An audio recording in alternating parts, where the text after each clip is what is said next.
Hey guys, good evening. It's that time again. We're getting got a new patch for Warhammer 3. I wish I could say I'm excited to read a patch or even better to play the game. But I can still say that today that Immortal Empires is not even getting released next month. Do we see that shit? Holy shit! What the hell? So we are not getting Immortal Empires for another probably 6 weeks. But well, it is what it is. We're still going to the patch notes, see what is what.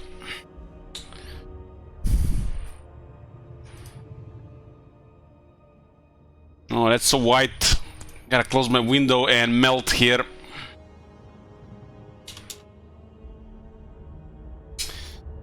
Oh, rip another shirt, gonna be all wet.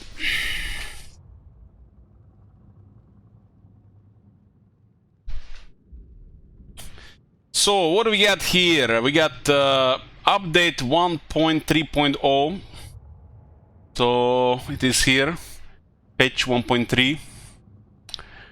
Is the air conditioning up yet? No. Should be within 7 days. Let's see. There's a video here, huh? Let's see what they're showing in the video.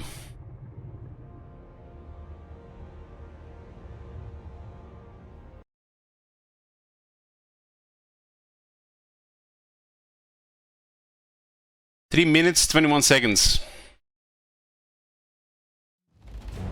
Total War Warhammer 3, patch 1.3. Let's get into the biggest changes we've made from your feedback. As with our previous patch, the Regiments of Renown are making their way into the game.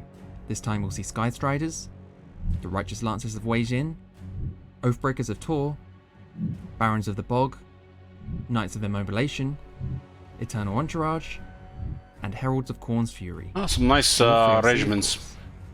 In multiplayer, land battles have been introduced to ranked matchmaking, giving you a 50-50 chance of landing in either a domination or land battle game. In battle, a number of changes have been made to help with the unit response. Welcome to Cringy Guy. April works the Blizzard now. Navigate settlement entrances and react to retreat orders.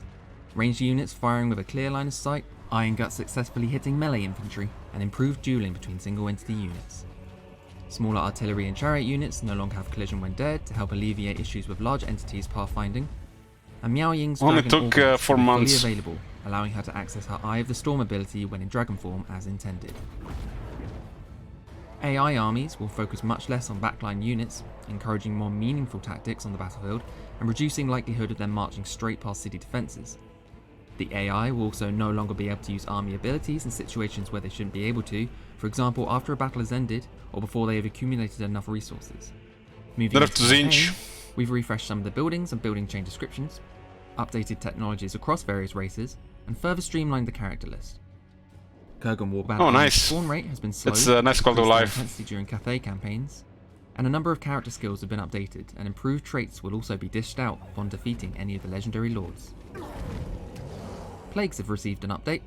For Nurgle, we can see a replacement of the attrition effect on the Flux system with an increase in casualties from attrition, and reduced base duration of the Agu Plague from 3 to 2. For the Demon Prince Plagues, we removed the attrition effect from Bow Steep and increased the Nurgle corruption provided, and we replaced the attrition effect from the Red Agu with an increase in casualties from attrition. We've increased the rewards given by Ogre Kingdom's contracts. All 3 missions will now have the bonus reward, meat, growth from camps or a rare magical item, and treasury reward. So instead of 500, get 1500. Damn! Rewards will be roughly twice the amount. The minimum reward has been increased from 500 to 1,500, with the amount determined by the issuing faction's treasury. When AI has collected all 4 souls and teleports to the Forge of Souls, the player will now be asked if they want to teleport immediately to meet them. This will only be available if the player's faction leader is in a state where they can teleport. Speaking of the Chaos Realms, we've made some tweaks to them. In the Siege Realm, AP won't be removed when the player interacts with a point of interest. Finally. Sigils will now be revealed when the player enters and exits a teleport locus. Nice. The AI now has to teleport 8 times before accessing. It looks like everything that makes sense. We've tweaked the units that flow in from the base of the map to be less frustrating.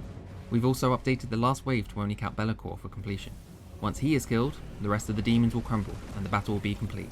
And now we can finish the We've also Realm of toned Chaos down the number campaigns of front faster. grinders that accompany Be'lakor in the final wave. Other bug fixes have been made for Arcane Surge, flying units leaving melee combat, multiplayer game lists, and more. For a full list of all the changes in patch 1.3, check out our website. Damn, that's definitely some good stuff. Some good stuff. So, happy release day, Warhammer fans. Welcome to update 1.3. Somebody sent me a message today that currently even Rome 2 has more players than Warhammer 3. So take from that what you want. Like its predecessors, today's update focuses on fixes and features identified and prioritized by our players in these early months of Total War Warhammer 3. While the list of changes is shorter than 1.1 or 1.2, there are still a hefty number of important adjustments to key systems throughout the game. New features to continue expanding the tools in your arsenal and critical updates as we lay the groundwork for the massive, huge, it doesn't say here, but update coming in August. That's the one we're waiting for, boys. We might play one more campaign until that one, and then I'm probably gonna play like once a year or once every 2 years Realm of Chaos for the achievements. If you're looking for the short list of the most important notes, here is the too long don't read summary of what's coming in 1.3. Yeah, the Model Empress is not coming next month. Tomorrow you can say it's coming next month. Today is the last day of June, so Bloomcoast is still a red name. We'll see what happens tomorrow.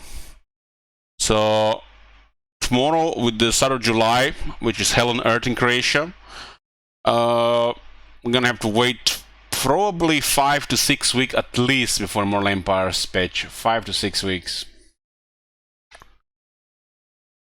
Who knows? Maybe it's 7 weeks. So they added more Regiments Renown, and they listed them in that video, and it looks like some good stuff. You know, when you have Regiments Renown that can be instantly added to the army, you want them to be cool units, not some generic shit like, you know, ground slow ass infantry, just more of the same stuff. You know, like Plague Bearers, for example. You want these units to be stuff, you know, that adds, you know, something special to the army, like, you know, flying unit, a cavalry unit, big monster, stuff like that. So the second wave of the Regiments now looks like good stuff. Introduce a whole new set of elite troops to all 7 factions, this time with a focus on mounted units. Land battles have joined the ranked matchmaking queue. Yay! Miao Ying can now properly use her Eye of the Storm build in combat. It took nearly 5 months. Yeah, but it's 4.5 months. Additional character trait reworks and skill tree updates to the, for the Legendary Lords. That sounds interesting. Several adjustments to make Realm of Chaos less punishing or tedious. Additional character trait reworks and skill tree updates for the Legendary Lords. Yeah, this will be, you know, at least something exciting to look forward to when we start the next campaign or future campaigns. Several adjustments to make Realm of Chaos less punishing or tedious. Oh, they even admit it's tedious. Much needed adjustments to how the AI Zinch faction utilize changing out ways. Improvements to the Catan formation attack ability. Fixes to Kurgan Warband spawn rates during the Grand Catan campaign. Broken Warband has been adjusted. Numerous improvements to unit responsiveness to order and movement commands in battle. Again, you missed the start? Well, this is the start, Dr. Vector. These are the highlights of the 1.3 patch. You just missed the video. AI improvements to their battle strategy, as well as fixed to prevent them from abusing skills and abilities. Maybe the AI is going to be more decisive now. This is one of the core issues and one of the top entries in the Great Book of Bugs. Various fixes for player-reported issues and feedback notes, and more. You can read through the full list of changes below and then take time to jump in and try them out in the latest build. Then we invite you to visit any of our official feedback channels to share your thoughts. Up next, the team is already hard at work on update 2.0, which will bring a load of new features. 2.0 update is the update when the Warhammer 3 is finally getting released. DLC, and of course, debut of the highly anticipated Mortal Empires game mode. We have a load of new information coming your way in the weeks to come, so stay tuned and keep the love for Warhammer 3 coming. See you on the battlefield.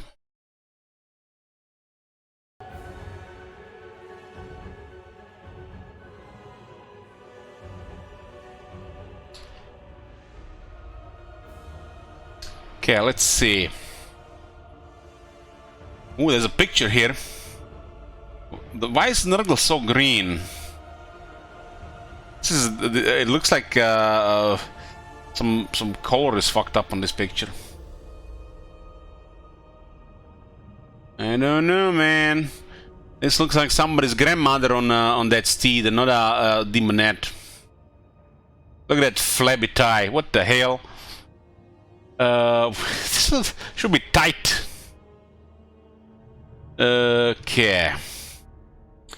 So we get plague toads, almost like they have a cannon in their mouths. They got the Great Longman Riders, some steeds of Slanesh, the Doom Knights of Zinch. Ogres got their Kev, Regiments renown. I have no idea what the fuck this is. What the hell is this even supposed to be? It looks like something out of Warhammer 40k. And we got more bears for Kislev. But this Regiments renown we can be added the army. What is this picture supposed to be? It looks like some kind of metallic horse. In update 1.3, we're introducing our second Regiment Renown unit pack as free upgrade to the game. This month the focus is on cavalry. We've taken some of the best cavalry units from each faction and amped them up to create their elite counterparts, now available in both the campaign and battle settings. 7 new units are available to unlock. Righteous Lances of Gene and Great Longman Riders. What's special about these guys? They got Guardian now. Immune Psychology. Man, this is some boring ass shit. We have taken some of the best cavalry units from each faction and amped them up. Even Psychology and Guardian, that's amping up a unit according to them. Goddamn. Hold on. There's nothing here, huh? Where's my save backup? I had been having save backups for Warhammer 3 because of broken game. There's been reported so many times regarding the Realms of Chaos.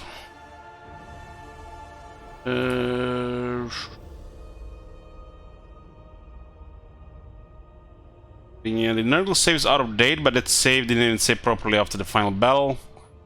Then I think this one is backed up properly. Let's get into the game, right, and see that a little bit better in the game.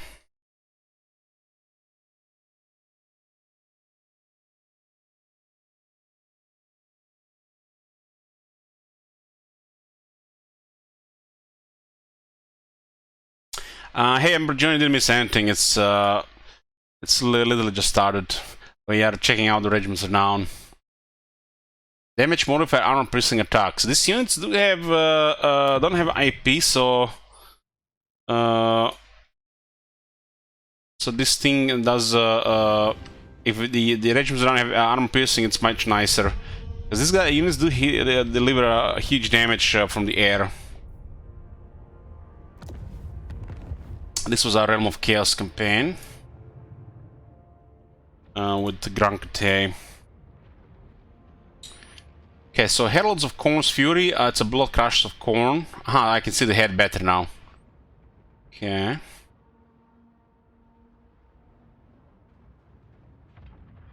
Well, it's because I love Emperor Count Sakatama.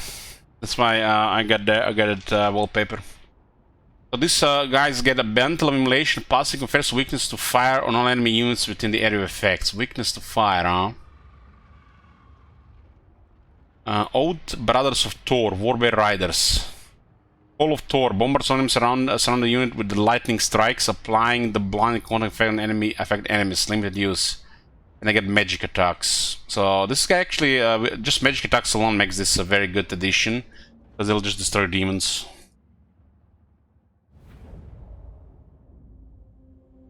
Yeah, this was our Grand Kate campaign. Just when it was finished. We finished at turn 125, was our fastest campaign. You can see it was quite difficult. There's some serious screen tearing here. What the hell? Alright, because I have to switch to 60 Hz so I don't fry everything in the room. Yeah. So, let's see. The Storm Dragon.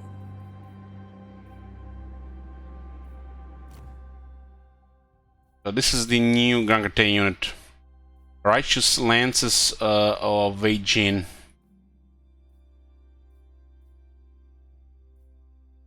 So this unit has 82 leadership, and they gave it even psychology.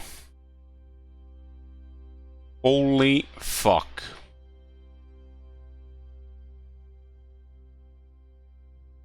That is some lazy ass shit. Guardian is nothing special.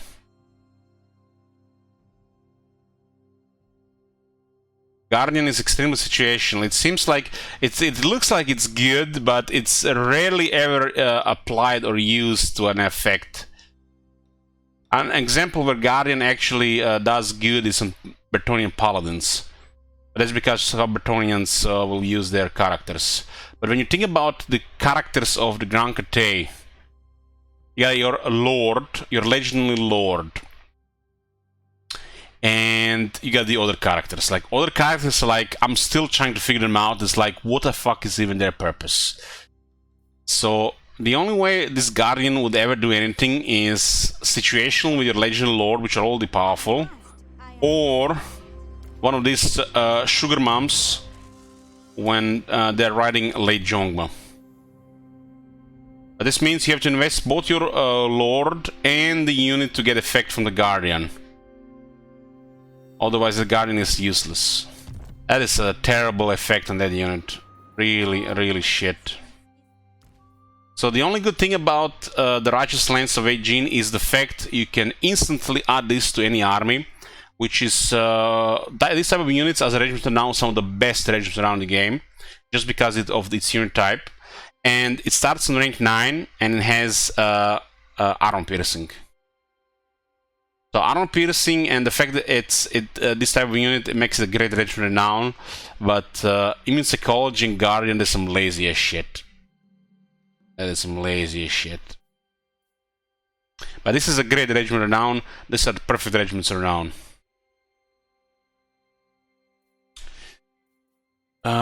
What else is there? The Blood Crushers of Khorne. Let's see what that ability is. We haven't played Khorne yet. We're not one of them Pepegas to play Khorne without blood. So we're still waiting for blood for Khorne. So these are the Heralds of Karn's Fury. We did fight the Blood Crushers. Okay.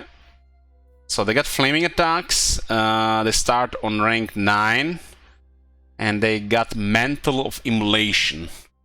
It's constantly active hex, which lowers defense and gives enemy it lowers enemy flame resistance. So it doesn't make the enemies weaker to fire. It just lowers the flame resistance, which means if the enemy doesn't have flame resistance, it doesn't do anything. Because units that have flaming attacks will get countered by flaming resistance. So if anybody is resistant to fire, this will lower the resistance. If they're not resistant to fire, this doesn't do anything. But a 5 defense debuff on a cavalry unit like this, that's huge. That's huge. Contact from this unit is gonna hurt. They're gonna hit like a truck. So they got 50 melee attack. They might have some technology, some other buffs, battle skills. 35 charge, they run infantry, armor piercing, and then lower the enemy defense further. This unit already hits hard, and with a penalty of another 5, they're gonna hit even harder.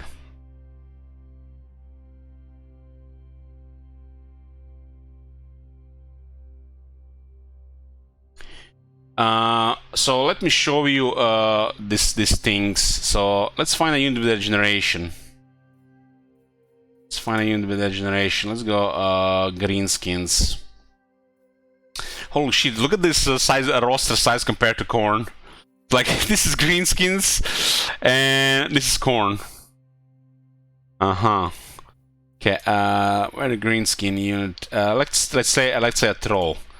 So look what it says on regeneration. So regeneration will apply 2 effects. It will make unit heal per second 0.1, which will replenish your hit points of the whole unit, and it will also grant the unit weakness to fire damage. So this means if enemy have flaming attacks, they will do 20% extra damage to this unit.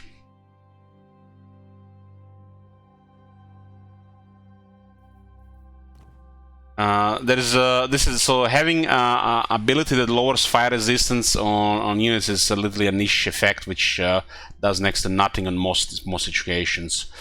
One situation where it could do something, but you know it's highly unlikely that they're gonna get any value. Is for example wood elves, and you got this unit here, and this unit, for example, you can see here, the Trikin have fire weakness, and if you lower resistance of fire, that doesn't do anything. This means the fire will automatically do 25% more damage. But the other Trikin, the ones on fire, the Fireberg Elders, they don't have weakness to fire, but instead they got fire resistance. So what does this mean? In general, all-purpose generally use this unit having flaming attacks. It has to be applied to unit with regeneration. Otherwise, in most situations, the flaming attacks in this unit is worse than not having flaming attacks. Even with this flame resistance minus 7%. Because flame resistance can be common on some items and some units, more so than flame weakness. Basically, you want to apply this unit on units that have weakness to fire, and never use them on anything with fire resistance, even if this unit does have minus 20 flame resistance for the enemy. So it's a little bit weird. So Tomb Kings and Vampire, actually, there are factions that have more weakness to fire than Tomb Kings and Vampire. That's like common misconception, Storm Knight. But yeah, that's how the peasants view it. Literally anything with regeneration, really. Undead are not weak to fire. That's a misconception. They're not weak to fire, and the Wood Elves are not weak to fire. Only the Dryads, only the Dryads, Trikin, and the 3-man. Only a couple of units. When you look at the Greenskins have almost the same amount of these units that are weak to fire as in Wood Elves or the Vampire Counts or the Undead.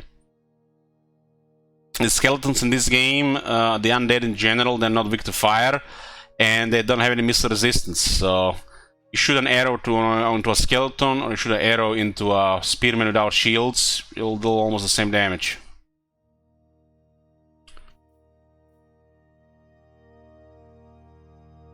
So the other one is here, the Old Barrows of Thor Warbear Riders, and they got an ability and magic attacks. So far, this is actually pretty damn good. So this is pretty much the only thing the Warbears are missing to be absolutely de facto strongest unit of Kislev.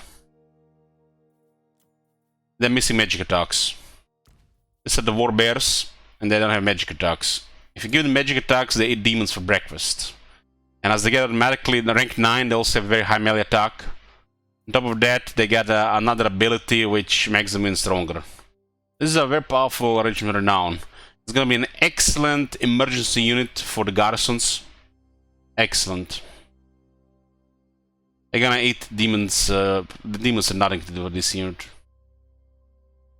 What else there? Barons of the Bog, Pox Riders. Poked Eyes of Nurgle. They got a Miasma of Rot. Restores vigor to nearby allied units. And the Wasting Sickness. Lose the potency of enemy weapons and mass of units caught within the area of effect. This is only active when the unit is engaged in melee. Stat adjustments, they also have increased armor. Oh. Looks like this unit getting a couple of extra things.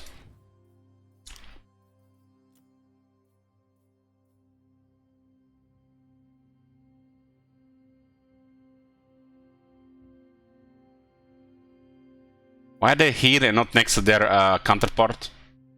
Triggered.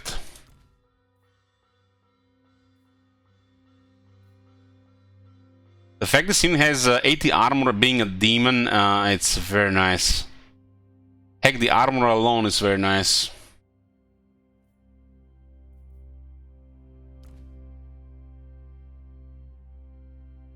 They lower the enemy damage and mass when melee. 25%. That's very good.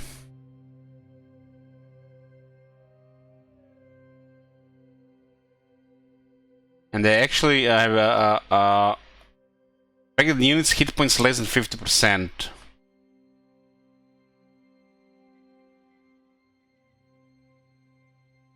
So units on less than 50% head will start recovering vigor. But 80 armor on this unit with the 7900 health. This new wave of Regiments renown is excellent.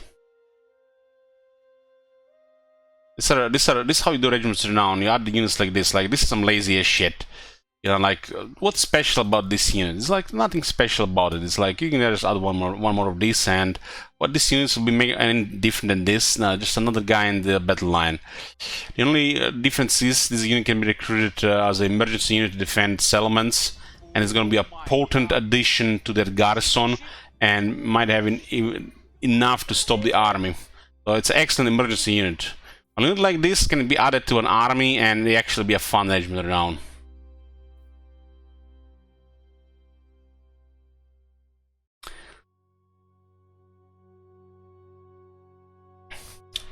Forgot my tea in the kitchen. Just 1 second.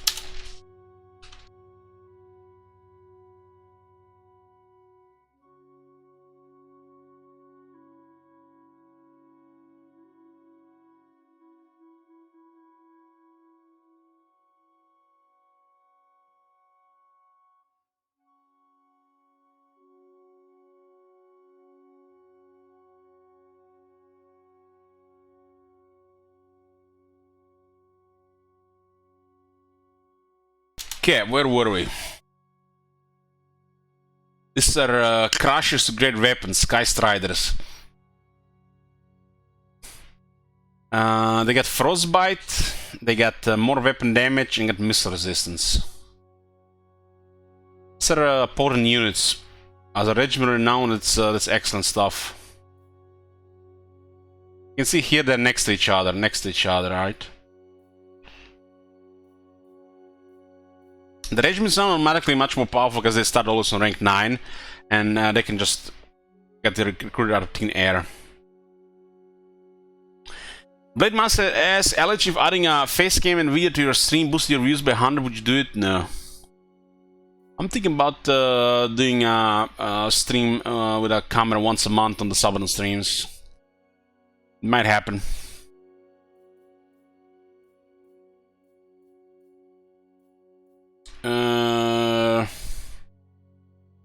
Frostbite minus 3%. So they got a little bit more damage. At 991.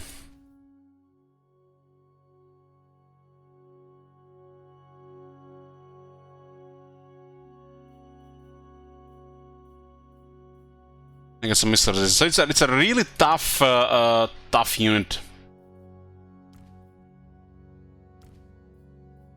This are all the pretty good units, and the fact you have a tier 5 regiment renown that can come out of thin air, that's very potent. This is amazing for the army or any emergencies.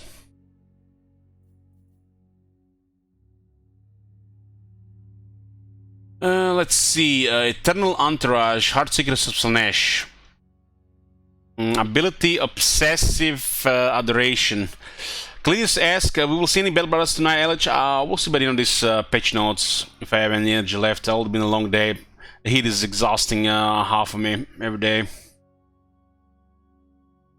Empowers the melee attack and weapon strength of all friendly lords and heroes within the area of effect. Lords and heroes on a cavalry unit. Really. And they got perfect vigor.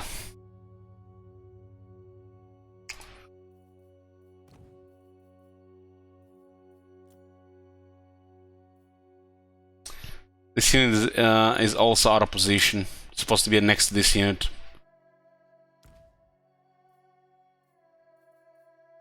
Like somebody was rushing shit.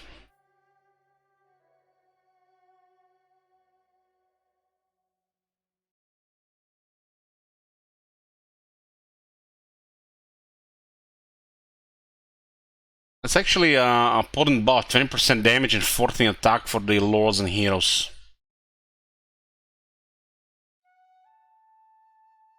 If you have like a lord and a hero in this unit on top, it's could be quite noticeable. It's almost like having a powerful spell active all the time.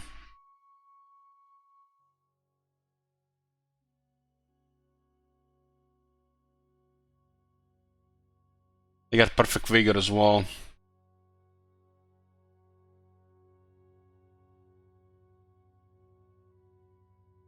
Knights of Immolation, Doom Knights of Zinch. Doom Knights are a pretty incredible unit. It's like, as a regiment renown, it's this like flying units and top tier cavalry units are some of the best regiments renown in the game. You can add them to an army or keep them for emergencies to bully quite a bit of stuff. Searing Turret, an active ability, bombards enemies directly below with fire damage, also confers the Warplane content effect. Carries more use than normal, but the ability only recharges once the unit is in melee combat, limited use. They also get magic attacks and flaming attacks. Yeah. We use this unit in our Slash campaign, and I'm a big fan of this unit. The Doom Knights of Zinch. They also come immediately on rank 9. This is also a thing to notice, to say. It's like they're deadly from the get-go.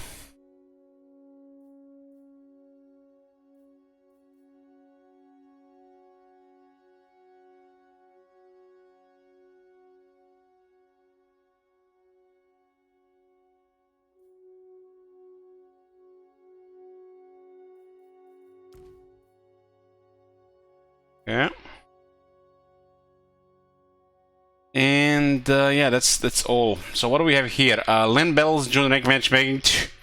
Okay, moving on. Game below changes to the system support enhance the game for Total War Warhammer 3. Stability and performance. This is a dev note. I'm liking some dev notes here. Yeah, I hope they keep up these dev notes.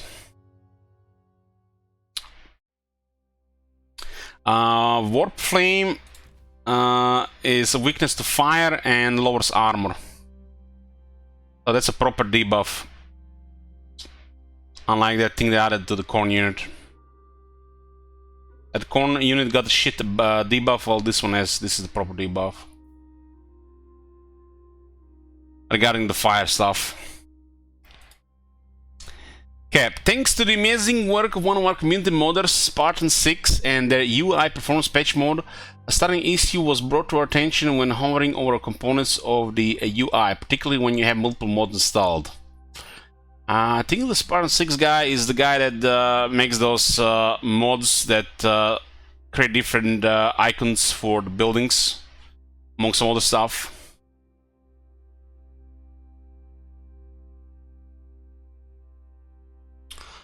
The root issue was caused when the game searches for UI modifications that are supposed to override the base look of the UI. It started occurs when the game cannot find a modified file in the manifest for the retail game data, at which point it broadens its search to search through the rest of the mod folders on the desk. The more mods you have installed, the more folders it has to explore, and the more stuttering experiences it does. Damn.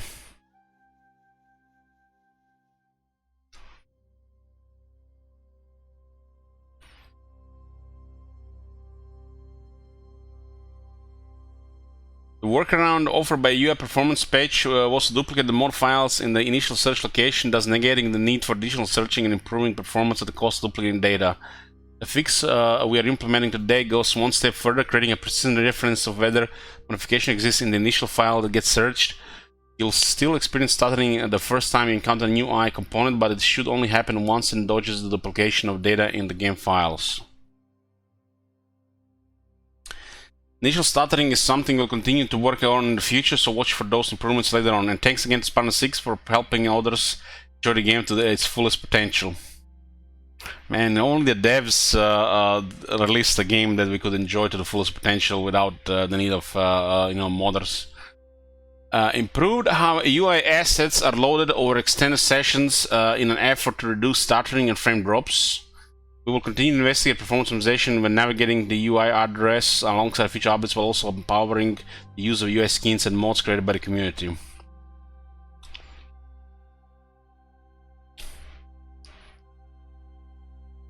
Well, and Bloomcool's still has to be ready for another 1 hour and 15 minutes. That's the last hours of June.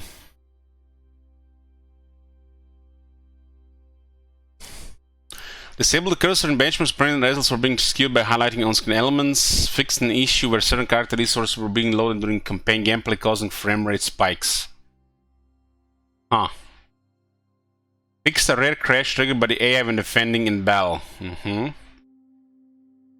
Fix the alpha fade out at death of blue horse to ensure their bodies are cleared from the battlefield upon their death.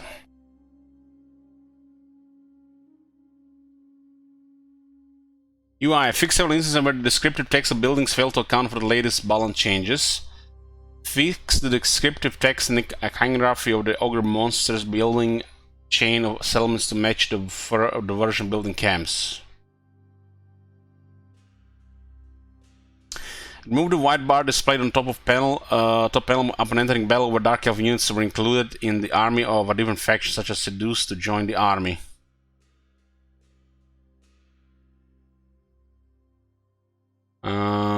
We actually have this in the Great Book of Bugs.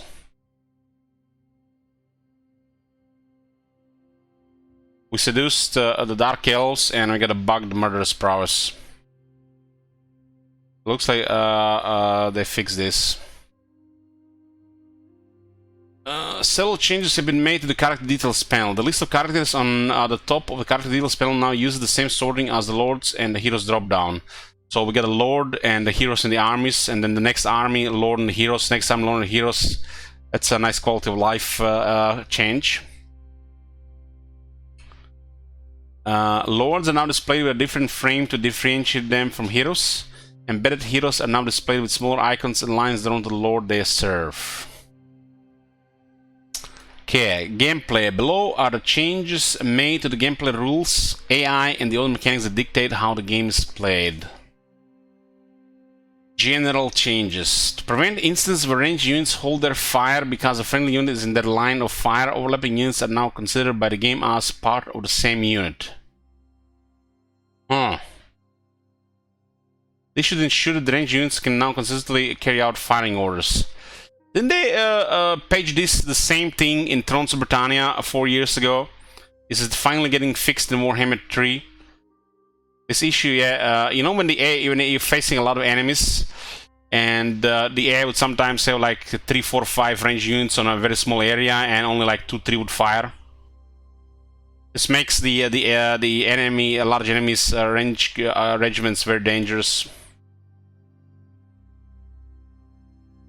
The AI would get crippled by this. Not only they would get obstructed by not being able to fire properly, and you would trivialize the range units, they will also be vulnerable to stuff like Pendulum of Doom.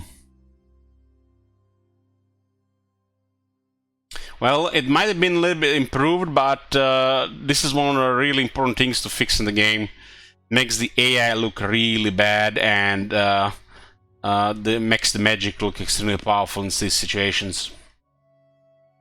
They did patch this in Thrones of Britannia after Warhammer 2 got released, but they've never patched in Warhammer 2. It still happens, but it happens much less than it used to, at least from what I've seen.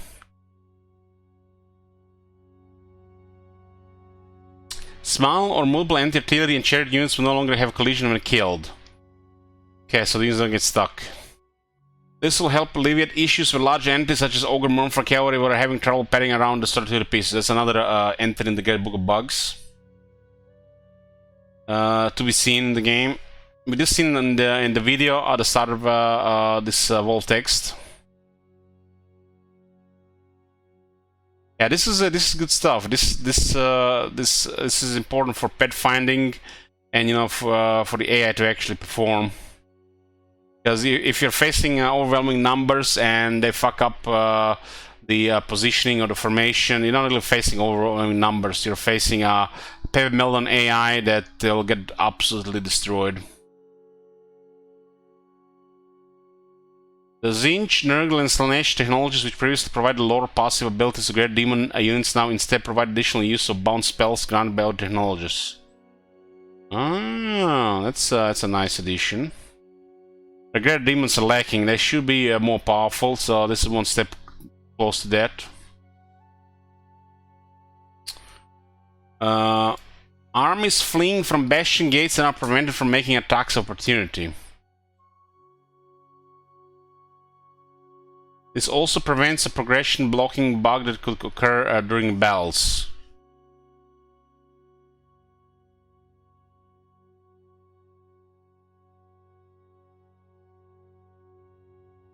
It's not really clear what that actually means.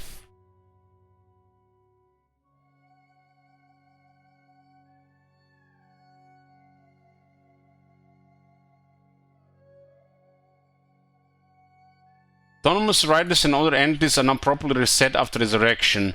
This allows Burning Chariots to continue shooting where they were previously prevented from doing so. Oh Thank you, Chief. my God. Have you seen that shit? Holy shit. Fix the bug where matched combat was not triggering for infantry units. Fix the bug which would prevent certain items from expanding the Winds of Magic reserve. So this bug where matched combat was not triggering for infantry units, this sounds like that issue with large units where they would try to continue splashing the air and the infantry around the air to cause AoE damage and not like good single target damage, like with the ogre units, well, like the Iron Guts. Okay. Fix the bug which caused some entities in flying cavalry units such as Great Longma Riders. Long-Ma. Is this how you spell that shit?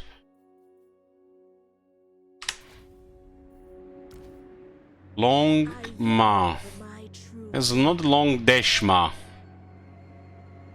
Somebody not even played Warhammer 3, guys. Maybe there's some kind of reference, some shit. To remain airborne after the unit previously charged an enemy ground unit. Yeah, I've noticed that some of them stay in the air.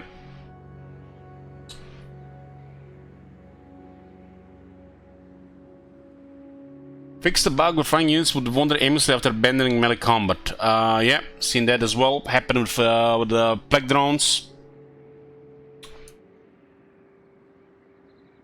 Fix the bug where units would refuse to enter settlements until issued multiple attack orders. I don't think we experienced this one. When ordered to attack, groups of units which include ranged units will now move to a valid position where the ranged units can fire on the enemy rather than to a position in the same zone but too far away from the target. Attrition from plagues could become very frustrating to deal with in the game, so we made some adjustments to make it less burning. So, Egg got nerfed, 1 turn duration. Replace the attrition effect of the flux with an increase to casualties from attrition. If I'm not mistaken, this one was attrition on top of attrition, which make pretty much attrition, second attrition done because the same attrition of the plague didn't stack. So instead, they buffed the original attrition, I think. So that plague would cause more attrition. Demon Prince, remove the attrition effect from Bowel Sleep, increase the Nurgle corruption provides. The Bowel Sleep is one of the most annoying and frustrating things about this faction. And no doubt one of the most powerful things about this faction as well when you have to deal with them. Sometimes it could literally cripple you.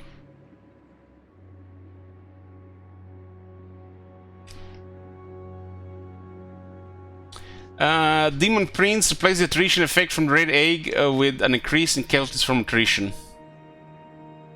Okay. We noticed that the Zinch AI faction using of changing the ways could become quite irritating. As such, 2 changes are being made. We noticed it could be quite irritating. It took them 4 months to notice this shit. They didn't play it before, to see that they actually can get crippled by this shit every 7-10 turns being used on the player faction. In our Kizel campaign, we lost like 7 turns to this. 7 turns of the campaign. Just imagine you're playing your campaign and the AI uses, and the next turn you can't do anything. And that happened 7 times. Minor Siege factions can no longer use changing on ways in the Realm of Chaos campaign. Okay. Increase the cooldown applied to our AI faction using the ability by about 70%. AI improved how the AI scouts forest to generate more informed and decisive AI actions.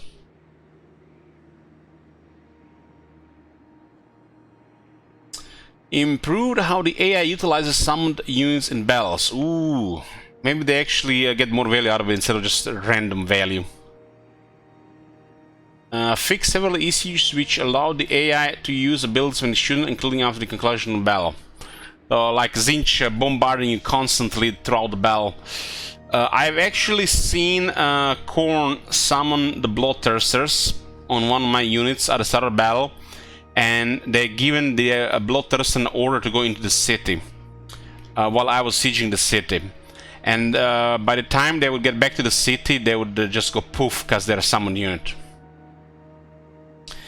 An issue where AI armies would focus almost exclusively on backline units is being addressed to encourage more meaningful tactics on the battlefield. This should also address an issue during siege battles, which would compel the AI to scale walls and march through defending units to enter the city. Okay, this, you know, this might be something. More decisiveness in the AI behavior. AI control units will no longer try to push through frontline units just to attack a backline unit. So this is also one of the core issues of Warhammer 3, which makes it look quite Pepega. Some battles you actually win because of this behavior, which would otherwise not be winnable. Spells. Direct damage spells some deal magical, non-physical damage, meaning that physical resistance will no longer serve as a layer of defense as did previously. What in the fuck? Telling me every time I casted Miasma, it was doing physical damage? Get the fuck out of here, man. It's a spell. Spell resistance. Jesus. What the fuck, man? Mind poof. Blown. What the fuck, man? You know when I say things, guys, as long as it works in your head, it works in the game. That has never been right then after reading this shit.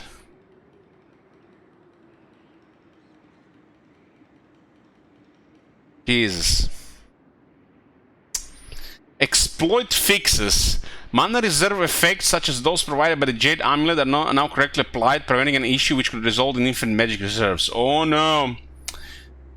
Goddamn, boys! Kate has been nerfed.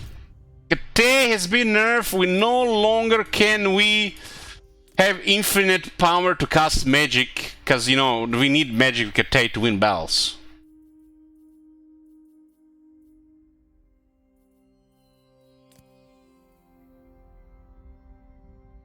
I think we have this item somewhere.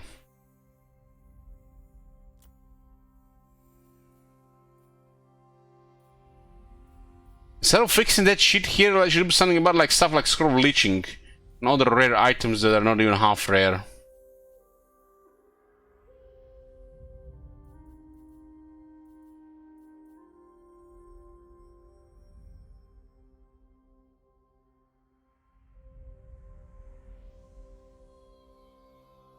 Items of this were pretty cool because they were talismans.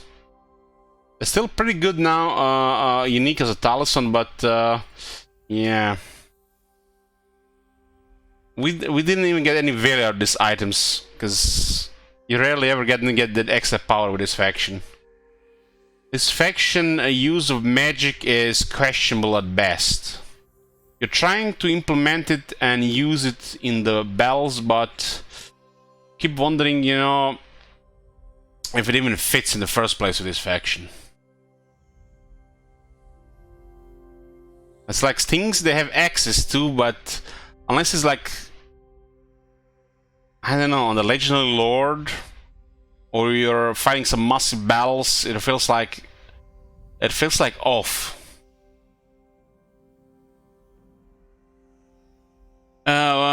Faction balance. We have increased the power of the Legend Lord's innate character traits based on feedback from the community. Innate character traits. God damn, they're taking feedback from the community. Alchemist of the House of Secrets. Miao Ying.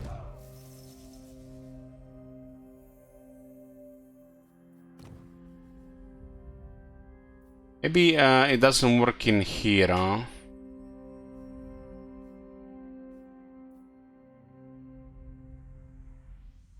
Maybe some of them. I mean, she does have a pretty good one. She does have a pretty good one. I wonder if they fixed persistent fire. Can never be breached. It looks like it's been fixed.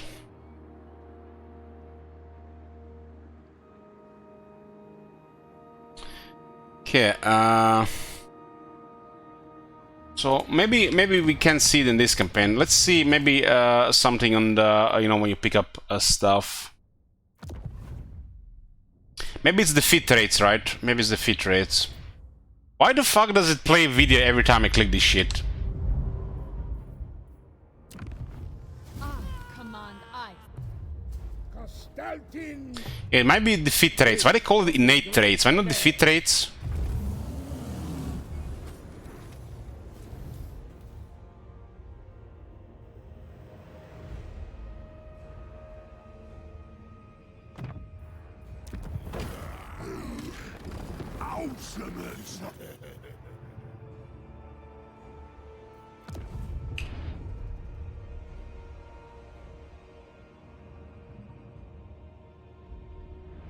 We increase the power of Legendary Lord's innate character traits based on the feedback.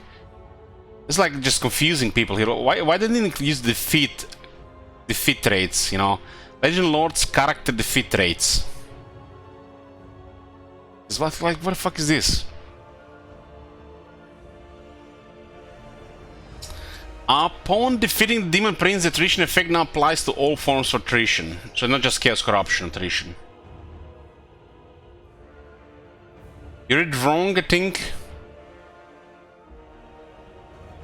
So, we increase the power of Legendary Lord's innate character traits based on feedback from the community.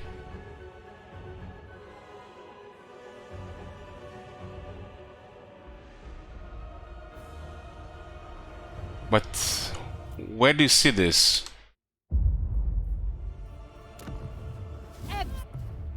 The voice of Kislev's gods. Maybe it's the starting skills, the unique skills.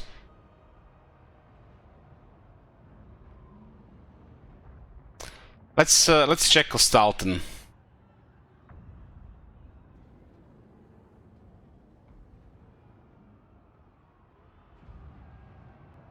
This is very confusing. Innate traits. What? Very confusing. Hey, it looks like it's two different things, Firefox, so we have to figure out what that first thing is. So, if you ask me, I would say the innate traits would be Lord effects. Like, you go to Costaltin and his innate trait is a Supreme Patriarch, but it's still the same. So if it's not this, it has to be his unique skills.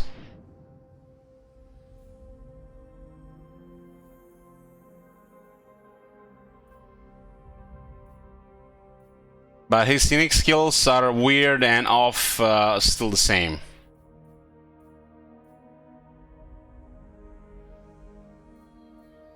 Yeah, this is the historic trait, it's the same.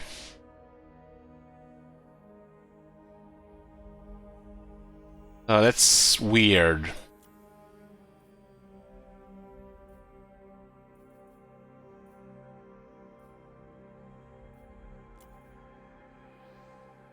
I mean, why they changed something, but they didn't change Consulting?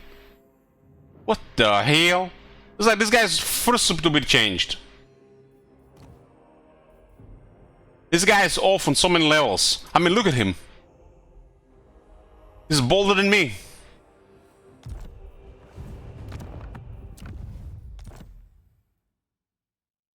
Okay. So, we have to figure out what this means.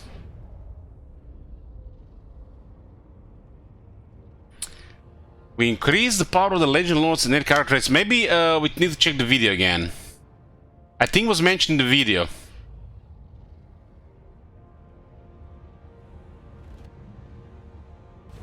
Total War Warhammer 3, patch 1.3.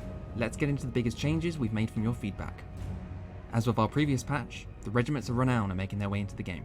This time we'll see Sky Striders, the Righteous Lancers of Waging to the giving you a 50-50 chance to help with the retreat orders. With dueling between alleviate entity with a clear line of sight, Iron Gut successfully hitting melee infantry, and improved dueling between single entity units. Smaller artillery and chariot units no longer have collision when dead to help alleviate issues with large entities pathfinding. And Miao Ying's dragon augments will be fully available, allowing her to access her Eye of the Storm ability when in dragon form as intended. AI armies will focus much less on backline units, encouraging more meaningful tactics on the battlefield and reducing likelihood of them marching straight past city defences. The AI will also no longer be able to use army abilities in situations where they shouldn't be able to, for example after a battle has ended or before they have accumulated enough resources. Moving into campaign, we've refreshed some of the buildings and building chain descriptions, updated technologies across various races, and further streamlined the character list. Kurgan Warband Army's spawn rate has been slowed to decrease their intensity during Cathay campaigns. What intensity? What intensity? They're a fucking joke! And a number of character skills have been updated, and improved traits will also be dished out upon defeating any of the legends. And a number of character skills have been updated, and improved. Number of character skills have been updated. And a number of character skills have been updated. What? And improved traits will also be dished out. Character skills, innate traits? What the hell? What the... What? It says character skills have been updated. But this says innate character traits.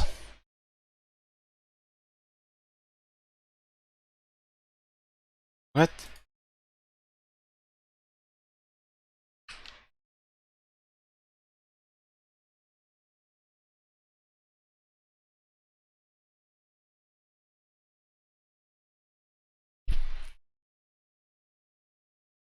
I mean, guys, you guys understand, it says here, increase the power of legend lords and their character traits. Like, this is supposed to be something important, but... What?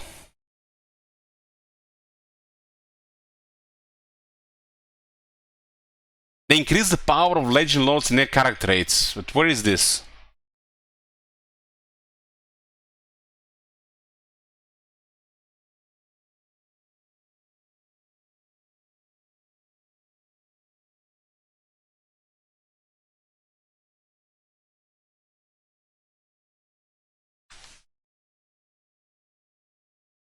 Goal is to rescue Urson.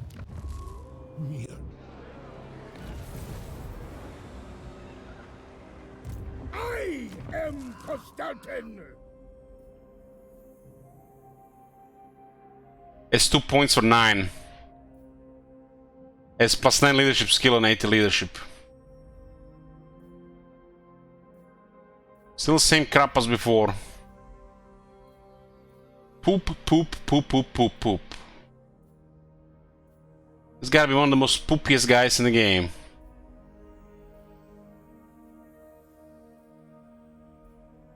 I give up. Let's see what it reads next.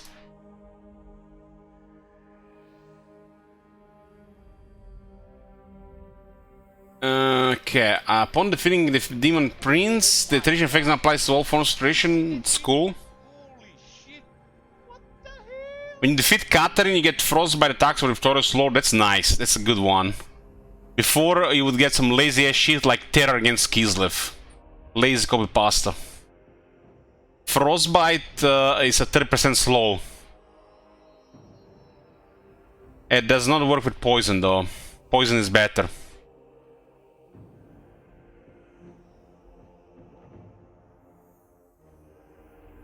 Upon defeating Stalton enables flaming attacks for Victorious Lord. This is another thing we need to change. If your lord has access to frostbite and poison, the game should allow you to pick which one you want to use whenever you want on the campaign map. But that's, you know, rocket science. Flaming attacks from Stalton, nothing special. Upon defeating Kugat, further reduces the ability of plague spread from 20 to 80%. Increase the growth of 10 to 30. Ah, that's a proper one now. That's how you do it. Upon defeating Scarburn, charge remembers taking the trade bonus now also apply to the Lord's whole army. Ooh, that's a very good one for the greenskins or the beastmen and some other stuff. Hekim Bretonia. Ogres too. Upon defeating Greece's goal to decrease the income from all buildings. Oh man, so instead of having a local province income 10%, we're gonna get 20% locally. Why didn't they just make it 2% faction wide? Is that so hard, CA? 2% faction wide? Oh man. Upon defeating Skrag the Slaughter, replaces the Winds of Magic increases when changing trait with Winds of Magic power reserve capacity +8. Okay, that's slightly better. Now this is actually not slightly better because this is the dog shit in Warhammer 3. This is the old knowledgeable, which is really bad in Warhammer 3 because it's system change. This is actually much better. Upon defeating Nakari, added speed +6% for the Lord's army. Now that's very good. The whole army gets speed. That's good. Upon defeating Kairos, added Winds of Magic power capacity +5. Removed when fighting the ancient faction contents from the spell.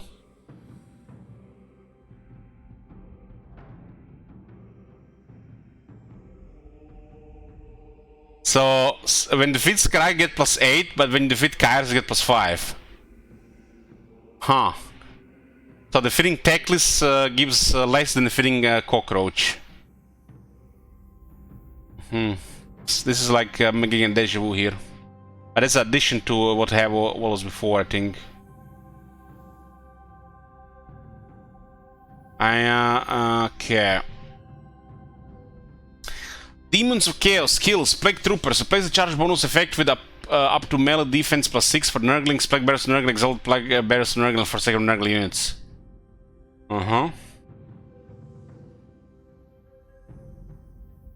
Grand Tay, Dev Note. Let's go. This Dev Notes. An update 1.3 want to provide a solution for Katay when it comes to their ability to hold the line in infantry combat. As a ranged focused faction, this is a critical element of their gameplay, which is why we are making Harmony more potent for melee units by adding melee attack stats to Yank and adding a less impactful benefit of speed to Yin. As we are generally content with the current performance of range units. Other than this, we are partially rolling back the projectile penetration state of Crane Gunners, as we want somewhere overboard in out of 1.2. So they all did nerf Crane Gunners. We also aware of Katay's struggles in the competitive battle space, so we're introducing cost changes to further stabilize Katay's position.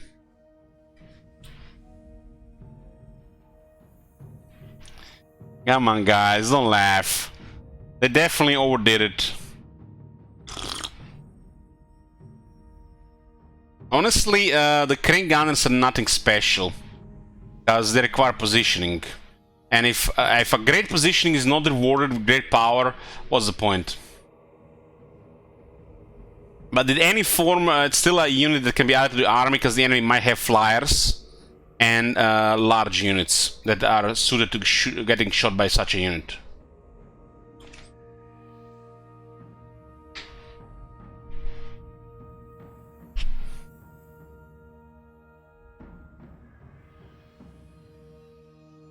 Crane gunner, reduce bullet penetration from 2 to 1. Originally 0 before update 1.2. Okay.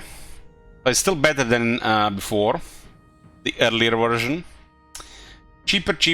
The fire range rocket, increased range. Our fire range rocket range increased from 360 to 400. Ooh, rockets get big range. I like rockets with big range. They don't still have they still can compare with the Empire rockets though. But they do get their yin and yang buff though.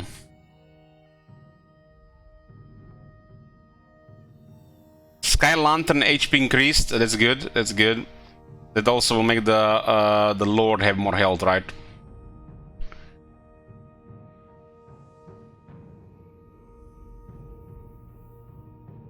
Abilities. Fix an issue which prevented Miao Ying from using Outer Storm building combat.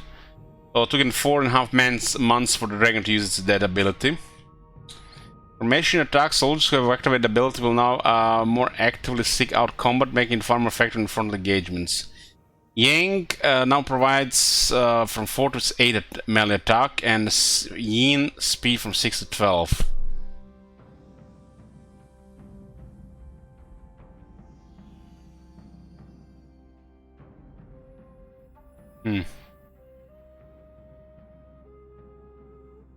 Was 4 to 8, so there's basically additional things that added. It's not just defense and leadership now it's also melee attack. Which makes the melee also way better.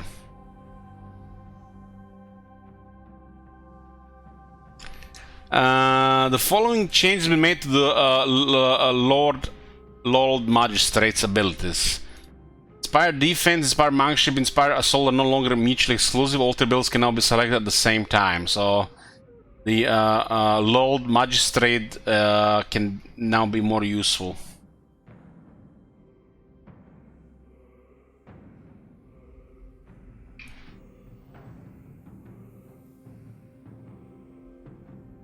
Added 2 new mutually exclusive abilities to the Lord Magistrate's arsenal. Excellent Administrator. Control +2 in the local province. Income from all billings 20% in the local region. Local region, huh?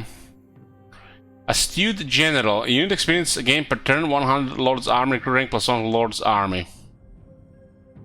And this one is not bad. Oh, this one is crap.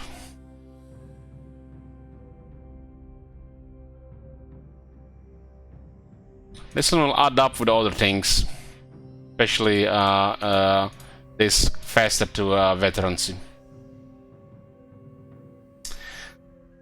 Skills, Blades of the Bastion. Place a charge bonus with melee damage +5 for Peasant Long Spearmen, Celestial Guard, Jet Warriors, and Jet Warriors Halberds. Okay, so they got proper battle skill now. Blades of the Bastion added spell resistance for these units. Okay, so they got the additional thing.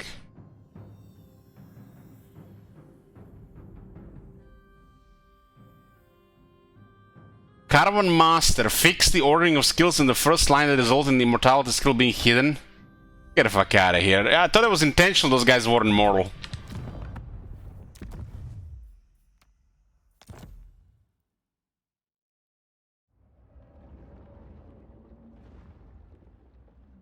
So caravans are even more powerful now in the long game. Which I really like the caravan mechanic of Cathay. It's quite unique and it adds a lot of fun throughout the campaign. Fast hands, just we felt bad they were just getting killed randomly, you know, because of random stuff like, you know, Q-Gut being, you know, randomly outside Marienburg for some reason. You know, just totally random.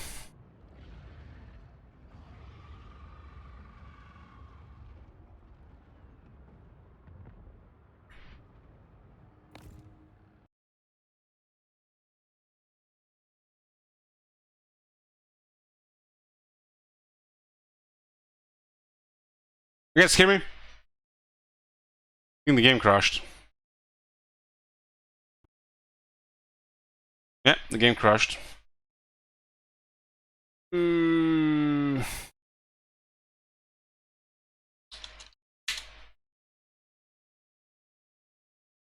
Let's crash number 7 for Warhammer 3.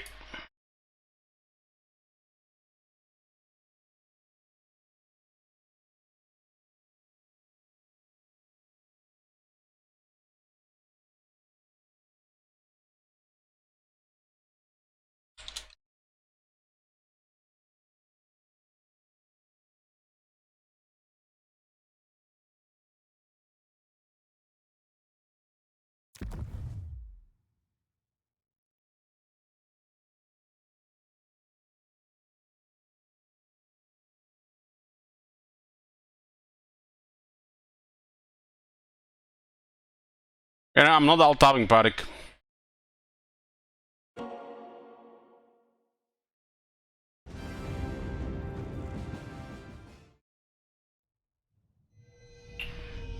The two screens are one seamless screen. That's how I always played.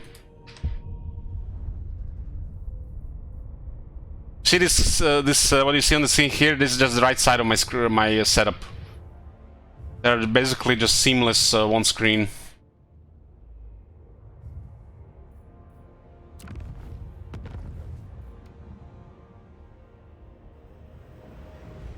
I'm running the game in window full screen.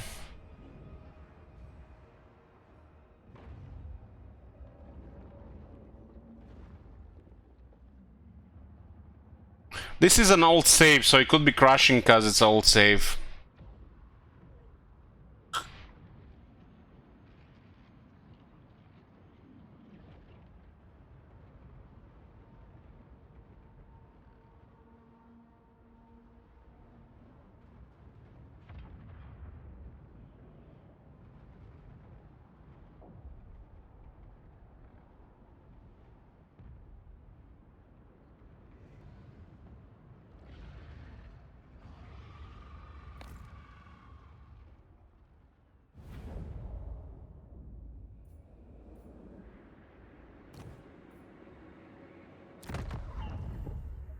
What the?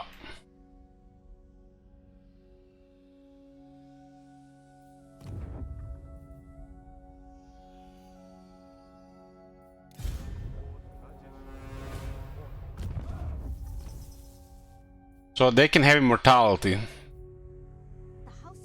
This makes the Caravan Masters way better in the long term.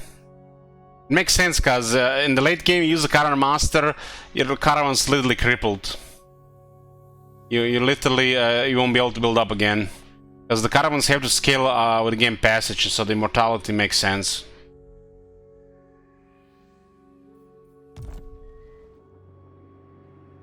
The north must be defended.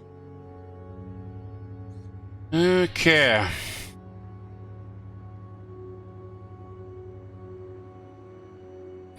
So this thing got changed as well, huh? The storm dragon.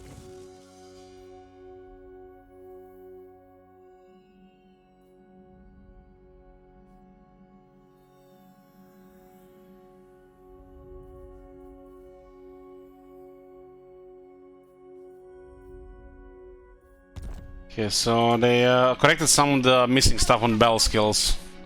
Trained in shadow. They added the missing buffs.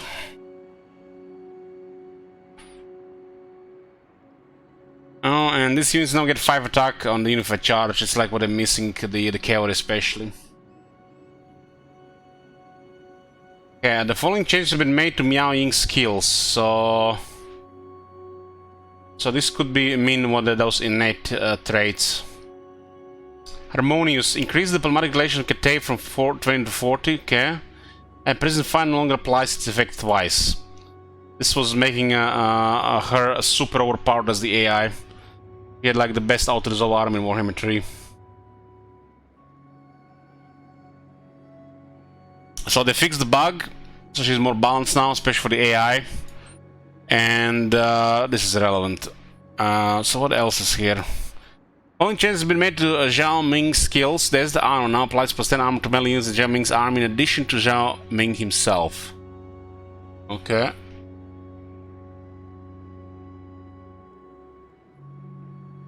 So if you have options to make the, you know, better RNG with diplomacy with Gate with both lords.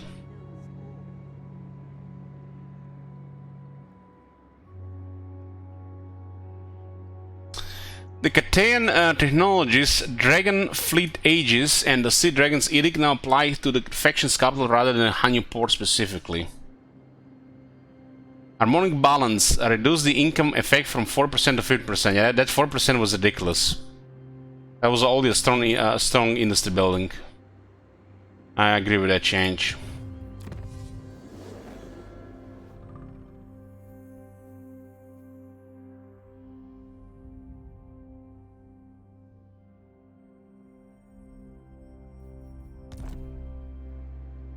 No gods, only dragons.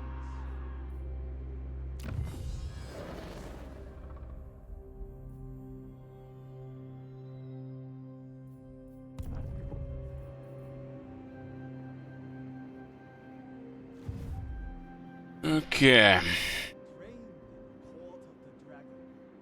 Items. Shield of Nangao no longer requires a grounded state. Alchemist Puissance increase the number of use 1 2. Alchemist Elixir of Darkness increase the number of use 1 2. Corn. We are overall happy with Corn's battle balance at the moment. Oh, they're happy with Corn's battle balance. All is well. The only exception are cultists, who across the board will now need to be in melee to recharge the initial cooldown on their summon abilities. We're making an adjustment to avoid scenarios where a large number of cultists can be used to trivialize battles.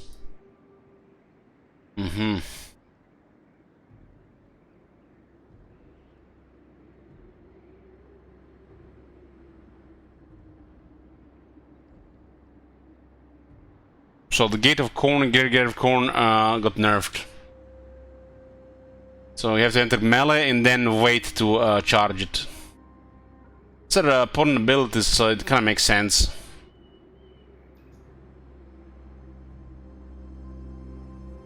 These units appearing out of nowhere from a cultist that made the cultist a little bit too much. Corn chosen replaces the leadership effect with melee attack +5 for Blood Letters of Corn, Exalted Blades of Corn, and Chaos Warriors of Corn units strength 7 and above. So no longer shit leadership, instead the veterans get attack. You know, guys, we are thinking about veteran units getting bonus leadership. It makes no sense, because by getting veterans they only get good leadership. So this is a very good change. Kislev. Dev note, we are making a handful of delicate tweaks to Kislev as we focus on their mid-tier and high-tier units' performance. Of particular note are the Elemental Bears and Ice Guard. We want to ensure that both are presented in a slightly more character-rich way. The Elemental Bear already has the visual effects of a cold aura, so we are giving it a chilling aura passive ability, which will slow down nearby enemies and stack with frostbite attacks and Kislev spells. As with the Ice Guard, we are emphasizing their magic armor by granting them a natural spell resistance.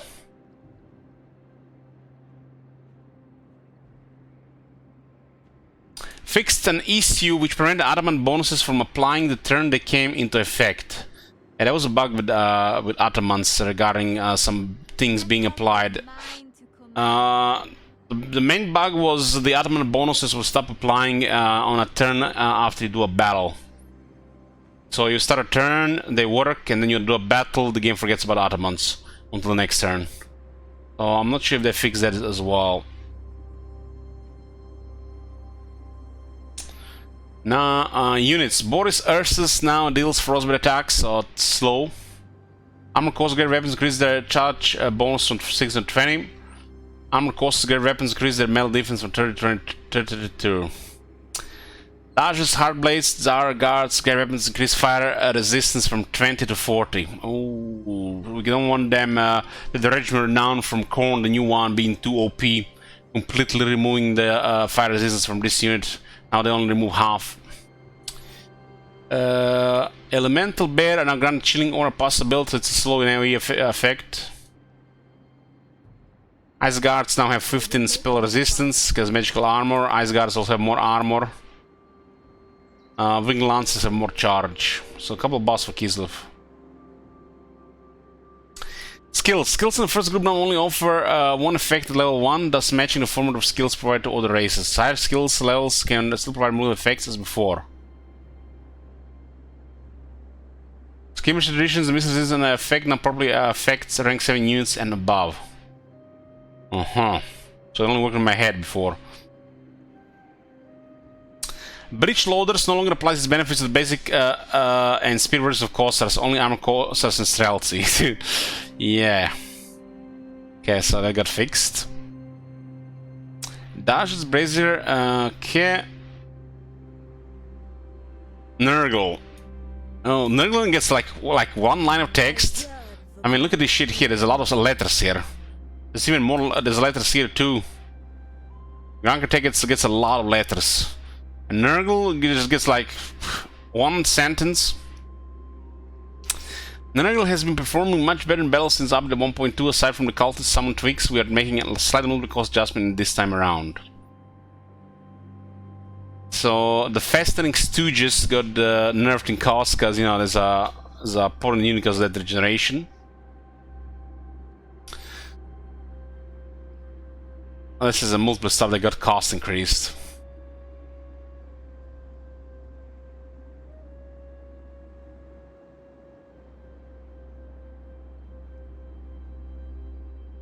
Interesting. So the summons have been completely nerfed. The summons have been completely nerfed. I agree that the original cultist summons were they just unlock the ability and you cast it and get it out was a little bit too much. The cultists were like, I don't know, like messiahs and not really cultists. But the problem is with cultists of Nurgle, they got regeneration. So how the hell do you get a greater get of Nurgle on the cultists? They're really tanky and they get the regeneration. So greater get of Nurgle, so this is a big nerf to summoning of a greater unclean one. That one makes no sense. Well, this one is doable, but it's still this is a massive nerf to the cultists of Nurgle. So basically, to make this work in campaign now, in multiplayer it's no problem because the cultists don't get skills, they don't get powerful items. So for multiplayer this is fine, but they forget about single player. In a single player, if you want to get these abilities to work, you need to make your cultist squishier. Which is kind of weird because it's Nurgle. They're supposed to be tough. So if you want to get those summons going in the cults of Nurgle, don't get melee defense, don't get armor, don't get physical resistance, don't get ward save. And make sure that they're fighting stronger units.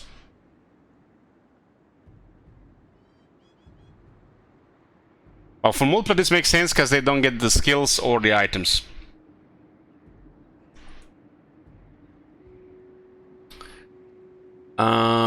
So airborne eggs added attack for kills, fury sword flies and plague drone. So they're adjusting the bell skills because they were missing stuff. Armor melody fix an issue which will prevent the melee defense benefit from being applied to plague bearers of Nurgle.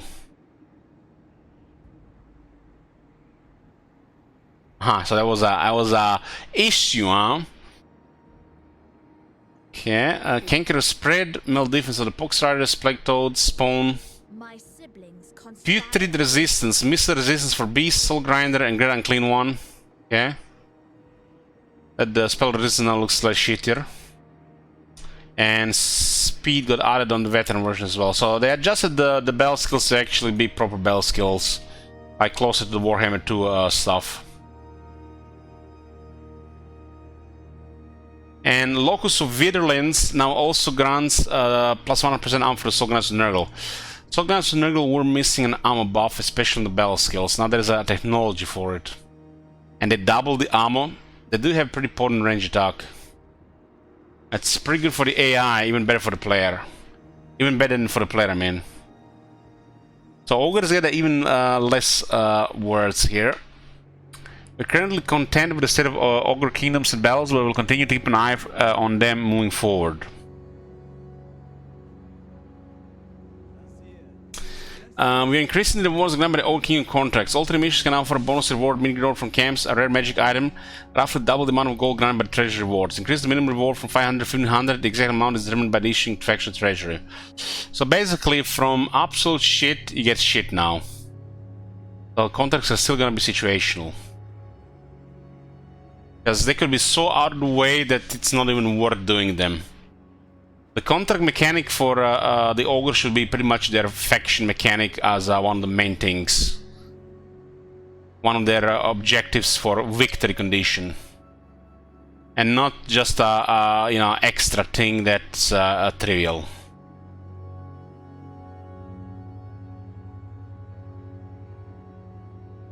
Modify the splash attacks on Argon's enemies to hit small entities more consistently. So I didn't even realize this was bugged, but I've noticed they've been struggling to fighting some infantry, the Iron Guts, when we played the Tyrant, the big one.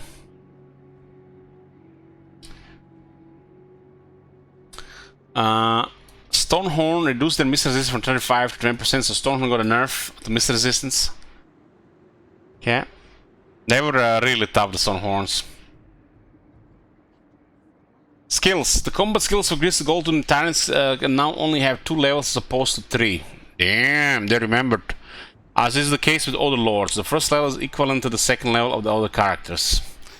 They did get changed in the middle of Warhammer 2, but they forgot to you know, adjust for some of the Warhammer 3 guys. Skills in the first group now only offer one effect level 1, thus matching the format of skills provided by other races, so just consistency. Continuous volley. Added speed for the nobler sled belchers, nobler scrap launching Argyle units, so veterancy skills got more stuff because they were missing stuff. Richly rewarded, the Iron Guts get additional weapon strength on veterans, yeah. Trained Beast added leadership +5 for Mournfrey Cavalry, Crushes, Stonehorn, Sabertax, Spec units, rank 7 above. Here we go, boys. More leadership crap for veteran units. It's like, why would veteran units get leadership buffs when by becoming veterans they get good leadership? It makes no sense.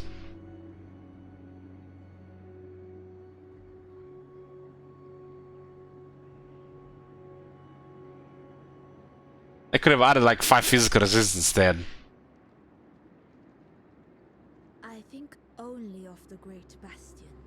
And those units, they have pretty good leadership, all of them except maybe Sabertas Spec, but if they get rank 7 they get decent leadership too. Ravenous Fighters, missile resistance plus 20% of Manities, Gorges and Giant units.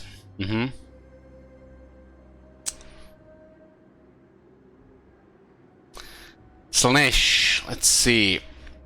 Let me get some water here.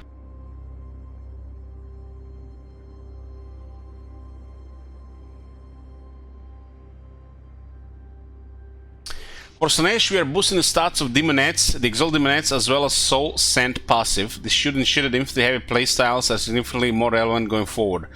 Cast Slanesh will also be seeing changes to their summoning abilities which force them to commit to combat. Okay, general updates. Fixed an issue which prevented Slanesh's one destruction ability from properly increasing the income generated by raising settlements. Fixed an issue which prevented Slanesh factions from forming pacts with beastmen factions by diplomacy. The Monettes of Slanesh increased hit points per model from 65 to 68, so they get roughly what, 300 more health. Base damage increased by 4, charge by 10. Wow. That's like no small increase there. God damn, there must be shit in multiplayer. Exalted Demonettes of Slanesh increased charge bonus from 28 to 35, base damage by 5, and another 7 AP. Man, Exalted Demonettes is gonna be pretty damn good.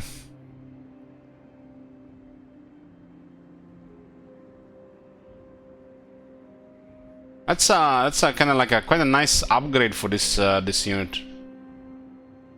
Like this is big. This is basically every Exalted Municipal Niche has a brazen standard now. Through banishment, I gained power. And these are those units which get potent with the experience and other buffs. They don't get this in multiplayer, so I guess it makes sense for multiplayer. They were pretty good in the campaign, yeah. Now they're even better. This is probably one of the most relevant changes. They got tougher. But holy shit, this is big.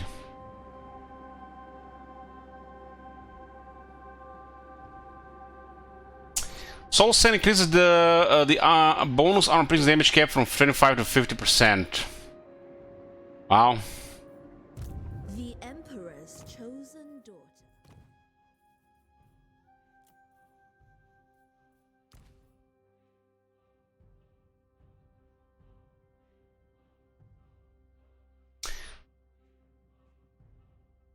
So if they get souls in charge, they get quite scary.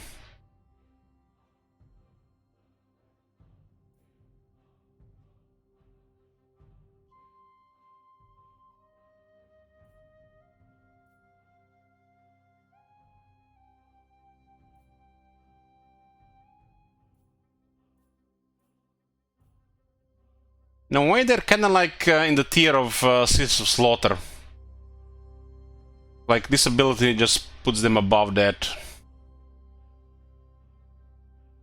It's totally different units. It's like it's more damage than like Sisters of Slaughter, which more tanky. The heavens will provide answers. So this guy also get nerfed. Winning in melee, okay, this one is at least easy to trigger. The Nurgle one is shit to trigger.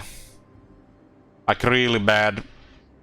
That's probably gonna get changed over time because people are gonna be giving feedback, you know, because CA listens to feedback since last month. All lords now have the campaign skill increase the replenishment rates of the troops. All lords, huh?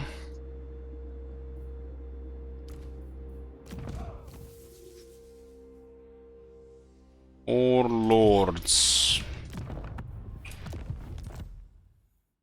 Took them a while for that one.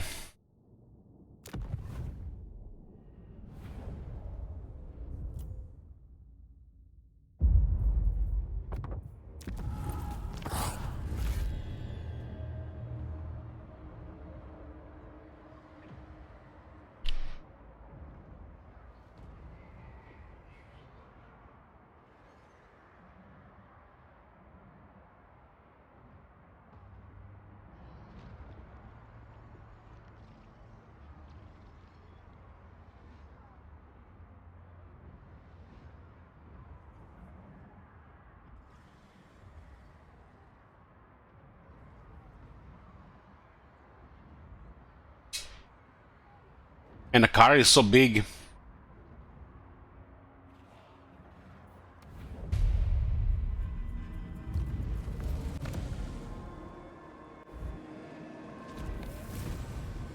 The Tempter Lord.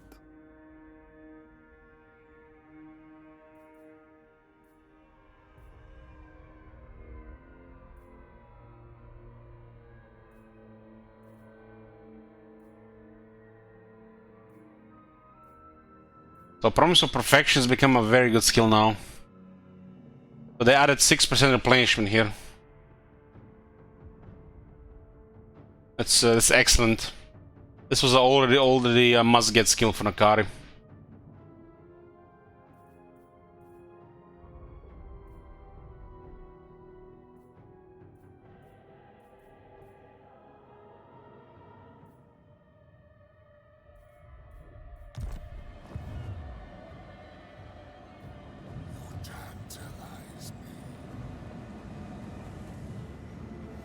Zinch! An update 1.2, we mentioned that we are considering bringing the Blue Horus in line with other inexpensive infantry units by reducing their available ammunition. This is a massive change to their efficacy. So to maintain their relevance in the campaign, we are tweaking the Cursed Horus skill effect to ensure they got a notable boost to their missile strength. This won't quite make up for the losing the ammunition, but we're already working on a new mechanic to aid in the ammunition carrying capacity of the Zinch roster that will reveal in update 2.0. Stay tuned for more about this soon. So Blue Horrors have now 4 ammo.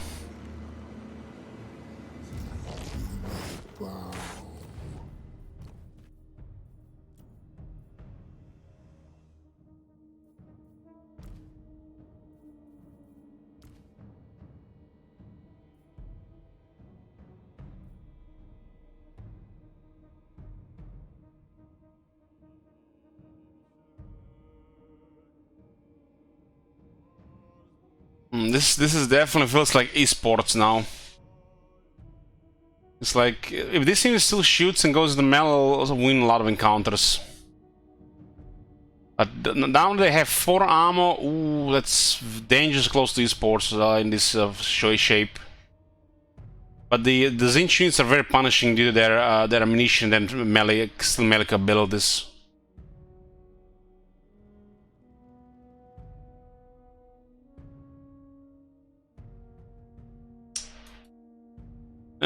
Get of Zinch now starts with a 6-second cooldown and will now only count down when the Winds of Magic Reserve exceeds 15. So only Nurgle got fucked with the cultist change. Everybody's good, just Nurgle got fucked. Guys, make sure to give feedback to Caravan Assembly.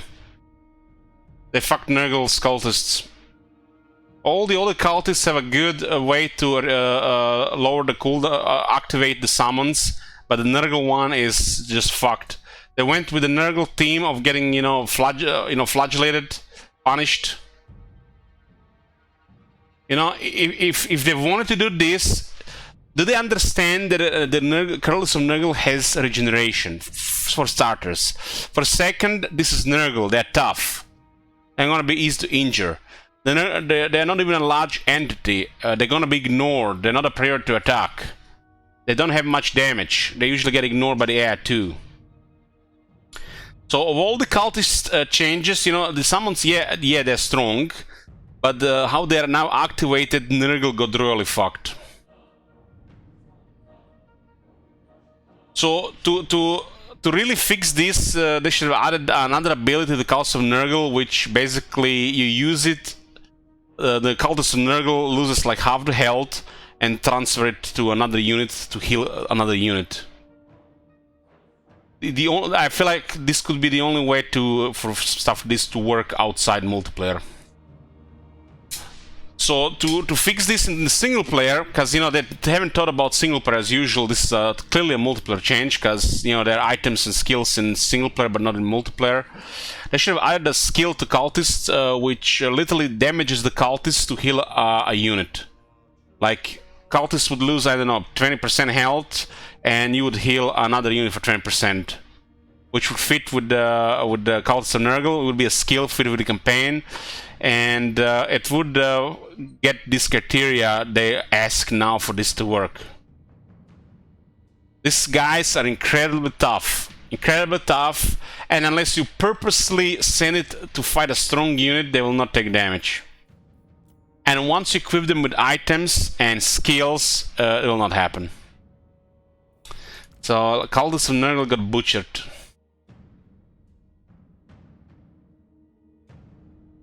And they still have poison attacks, but they got sundered armor. 5 months, ladies and gentlemen. 5 months it has been.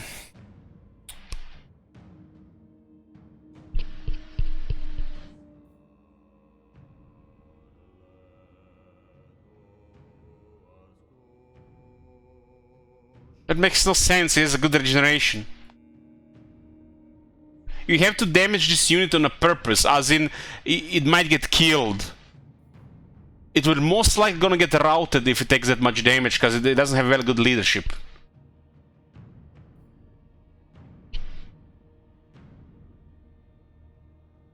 It makes no sense. So all the other three cultists are just fine. The Slanesh one might be sometimes difficult to achieve, because they have to be winning, but you can always send them against a weaker unit, so it's easy. Then you summon a unit, flank, murder. Nurgle is easy, Zinch is easy, and this one is highly unrealistic. In a campaign, this will not work.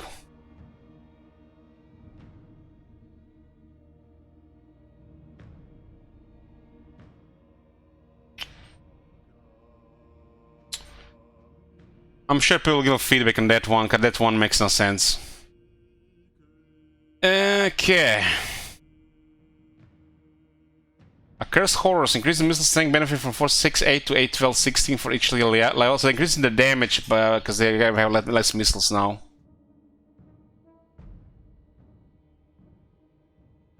Well, the characters or units have different abilities and they don't work together.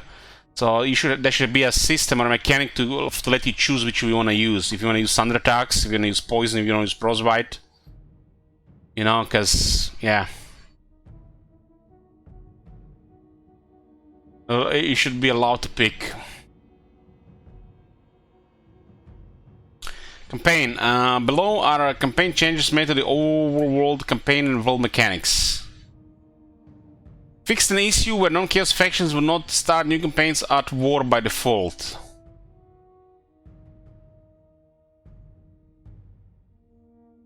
With nearby demon factions, such as when playing Meowing or Tutorial Watchers. Wow. So does this mean Kizel will be at war with all those demons as well?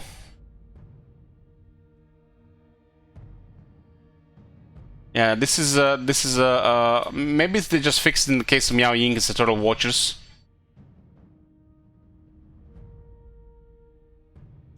Realm of Chaos. Fixed an issue where air factions would continue to interact with a subset of rifts after a faction had already won the game.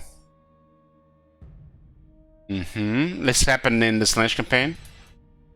Changes have been made to counteract the need to practically camp the Fortress Souls once an AI has been collected for souls and teleports to Fortress Souls. When an AI teleports to Fortress Souls, players will now be prompted to teleport and confront them. Note that this dilemma will only appear if the player's faction leader is in a state where they can teleport. So, it's similar to the Outer Vortex.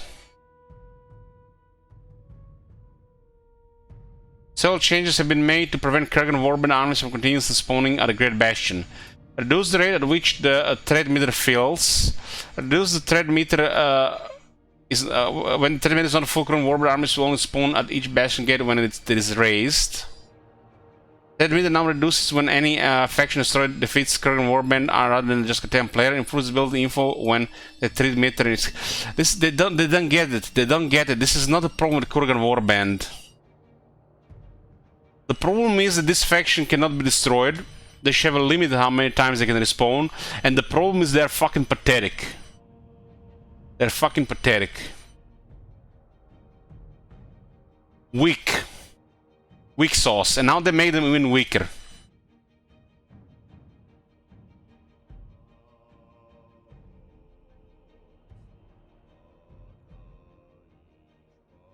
This might lower the rate of spawning, but there should be a way to destroy this faction. And the system should exist, so this faction should be an actual threat and not just free money and experience. And a system should exist where this faction can be completely destroyed.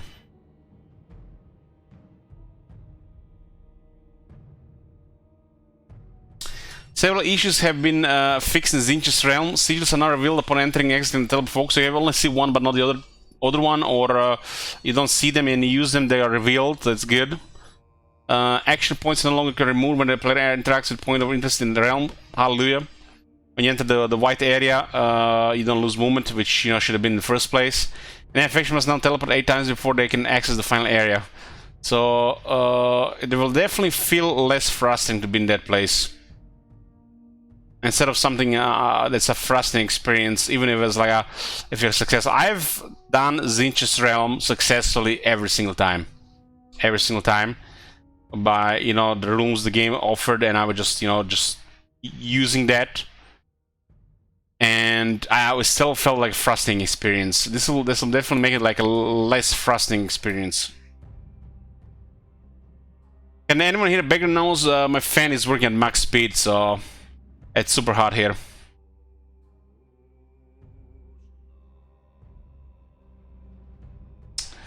Finally, several adjustments have been made to the final encounter with Bellicor to make it less time-consuming and punishing.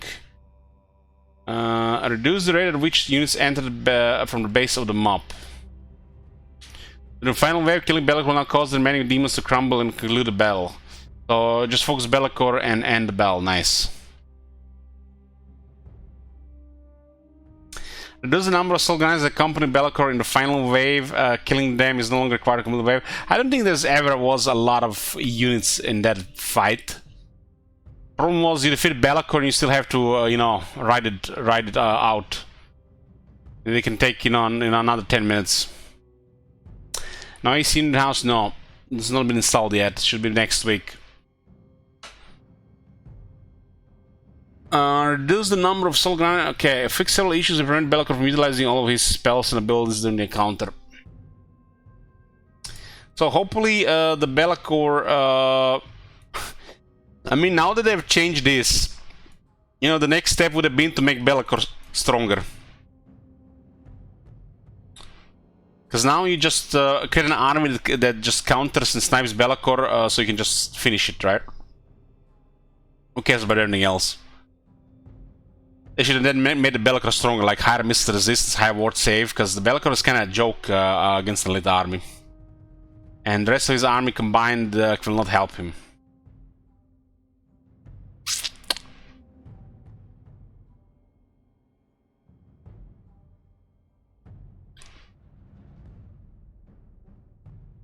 Face the Battle of Frozen Falls, fix several issues which will result in the battle being lost despite slaying all the mages. Or just let it auto-resolve, yeah. Well, Realm of Chaos might get more achievements with the new content, but I still have to finish several more achievements. So we'll be playing more Realm of Chaos, for sure. I'm not looking forward to it, but, you know, what the hell. I said I'll do every achievement in Warhammer 3. Below are battle-specific changes made throughout the game. General updates. Damage dealt to buildings now probably considers damage modifiers to both base damage and armor penetrating damage and its calculations. Huh.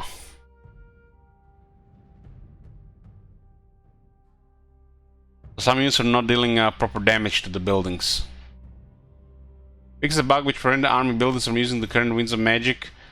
Reserve levels. This also addresses the issue with Arc and Surge. Fix an issue which prevented towers from being built at the end of the construction timer. Fix trend bug which prevents certain towers from firing. Improve articulated vehicle movements, chariots and trainer pieces to avoid sudden deaths or areas which would float units when moving through terrain. The range of the elevations. Oh man. Warhammer 2, early Warhammer 2 deja vu. Ambush battles. Air armies no longer disregard enemy units in melee when retreating from an ambush battle. Okay, so they might fight more now instead of just run away. Domination no battles, who cares? Major settlement battles. Update the reinforcement line in the Black Forest Greenskin settlement map to prevent attackers from spawning within the settlement. Updated the reinforcement lines in the Black Forest Greenskin settlement map to prevent attackers from spawning within the settlement.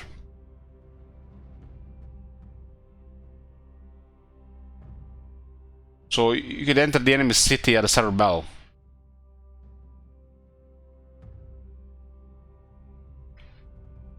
Okay. Looking forward, well, there's a ton of exciting stuff dropping into the game with today's build. We wanted to highlight a few off-requested projects which are still in the works for the future. While we don't have an exact date when these will land in the game, you can watch for us to confirm their development and release schedule to Warhammer 3. What is this new game here? What the hell? They're showing us interface for Warhammer 4. Somebody has a terrible resolution on their computer. What, they're playing on a tablet? Is this like a mobile release of the game? Blue looks nice for Kate. Hopefully they're working on a reset, respec for the lords as well. I mean, I know it's rocket science, and Elon Musk has hired all the rocket scientists, but it should happen in the future. Warhammer Immortal.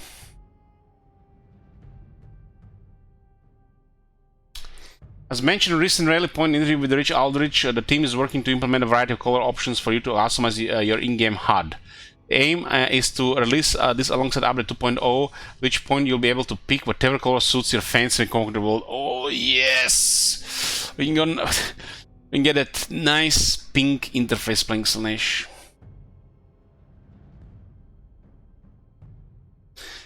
But nothing about respecs. Apparently nobody wants respecs. One point of feedback we're looking to address is the overwhelming number of settlement battles can come throughout the campaign. While we hope the gameplay and battle fix above improve the current deployability of settlement battles, we will continue to work on long-term adjustments that will result in a more varied and enjoyable experience. Catan Formation Attack, originally announced in the 1.3 preview, an important change that we intended to make in 1.3 involved granting units +9 melee defense upon activating the ability. Fortunately, this particular tweak didn't make it in this release, so we'll be ensuring it is added in update 2.0. So lots of changes there with this stuff.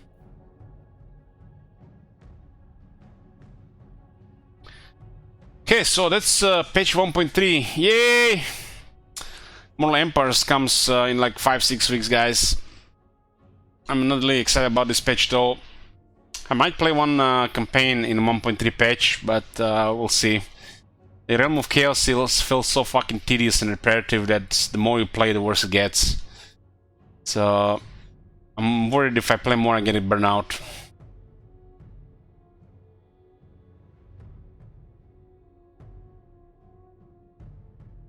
So other than this, the patch 1.3, there is also Immortal Empire starting positions.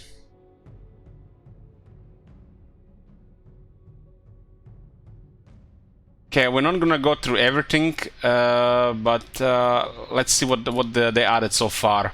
So Karl Franz will start in Aldorf, as it should be.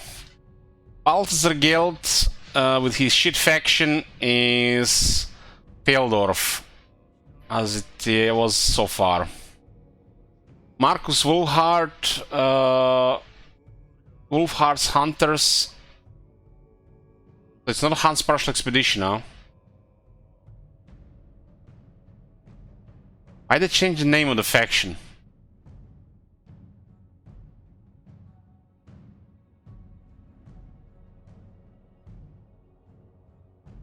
Creeping Jungle here. And the most exciting part of it, Volkmar the Grim. Ooh, nice looking banner. Emblem.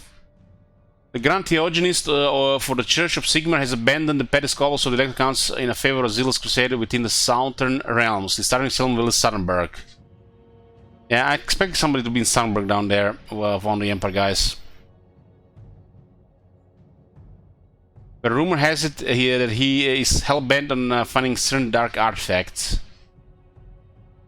Church of Sigmar, huh? Yeah, cool.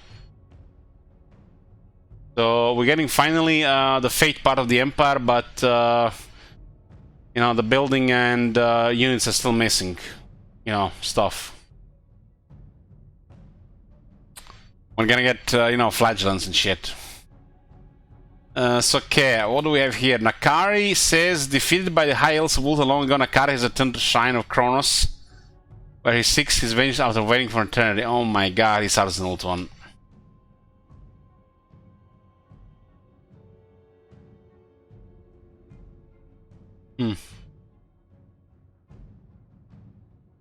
I guess it'll spice up the Ultron game.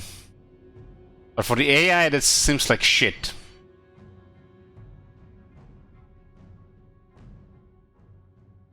No. For the AI, it looks horrible. For the player, it's spicy. Chaos Fate Weaver,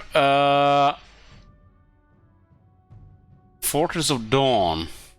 Damn, at the bottom. That's cool, that's cool. I like this.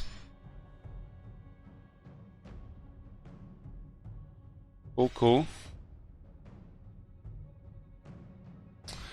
Scarbrand, Death Gorge. So in between the Tomb Kings and the Greenskins. So his defeat rate is close to Greenskins. That's an interesting position. I mean, the Scarbrand has that momentum stuff, right? So it's pretty good. I think it's a cool location for Scarbrand. His melee, there's a lot of melee in the area. Pretty cool position. The I don't know what the Tomb Kings can do against him though. I guess you can go bullet Tomb Kings when you play Scarbrand. It's pretty cool. Fighting Tomb Kings, listening to their amazing soundtracks, and watch them cry. Tears of Calcium. Qgat has sailed from the southern wastes down reputed sludge, Dragonfang Mountain, and Dragon Isles. Ooh, Fep Islands for Qgat. This would be way nicer if this is actually an expandable area. So he's kind of like in the end world.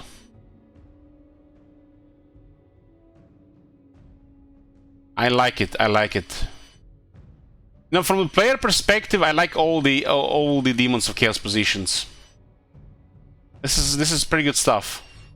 From the AI perspective, this is horrible, but understandable. All the rest can go whatever. I put some good positions here. Okay, Demon Prince, Forced Decay, Northern Chaos Wastes.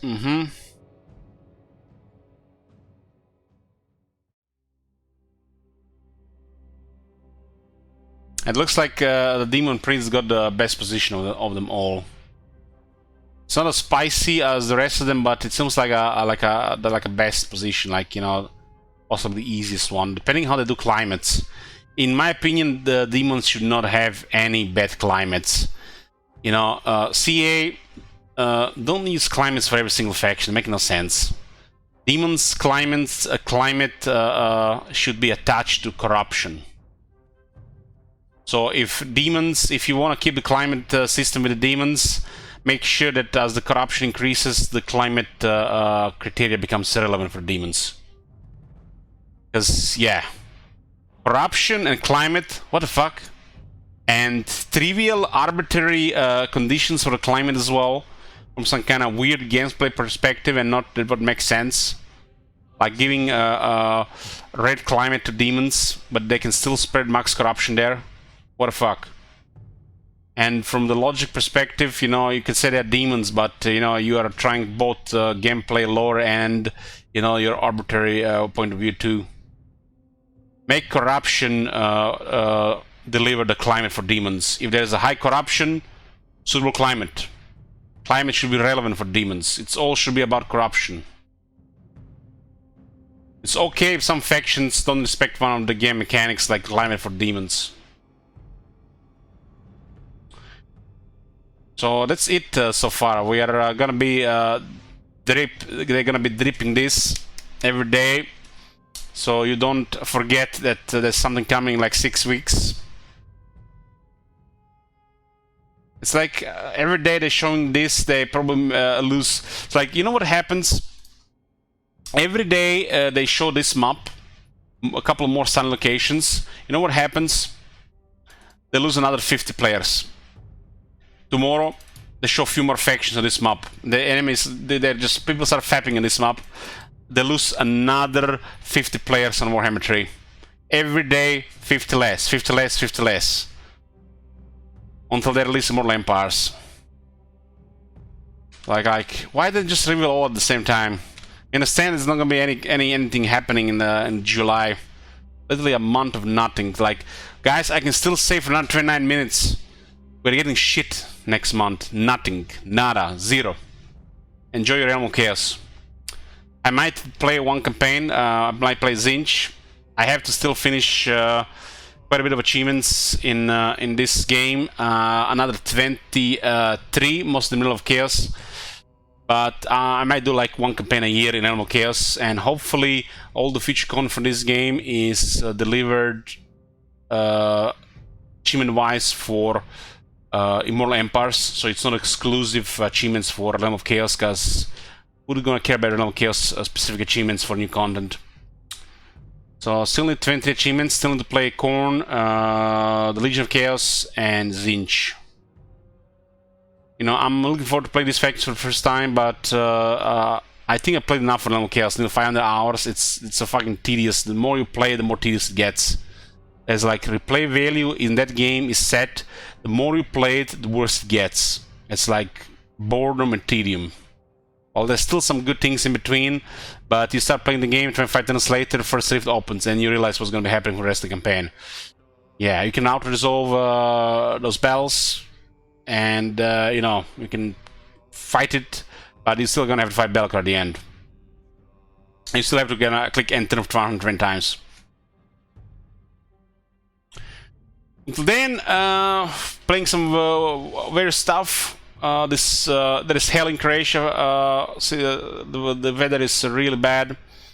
I'm feeling exhausted for the last 2 days, barely had any sleep, so waiting for some proper schedule. Hopefully air conditioning will work, not gonna mess up the electrical system, and we can stream properly again. We're gonna play some random stuff all around. Still playing some Fallen New Vegas, Bell Brothers. Elden Ring will be back after Fallen New Vegas. We're gonna be a game of Civilization 5. I might consider a game of Warhammer 3 with a Zinch, but if we don't play it, don't hold against me. We're waiting for more Empires. That's pretty much it. There might be some other random games, you know, for a day or two, what people request, and you know, just random stuff really. It's almost midnight. We're not gonna be playing Battle Brothers today. We're gonna be doing Battle Brothers tomorrow. Probably after like we're gonna be late stream. Probably after like 8 p.m. Yeah, probably after 8 p.m. and then until like I don't know 2 in the morning. So thank you guys for watching. Thank you guys for listening. And I'll see you next time. Good night.